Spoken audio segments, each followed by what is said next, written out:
This garage door opener, Liftmaster, the MyQ edition, they're great. They're awesome. We have two of them, and we have two garage doors, of course.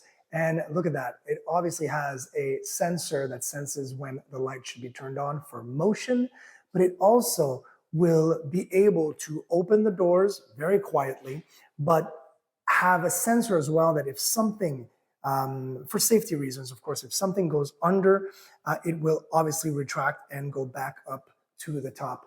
Everything is also controllable via our phones through an app, which is makes it really easy to use. It's not the easiest thing to install. It does need some work right out of the box to make it work, of course, but when you do get it to work, it is incredible.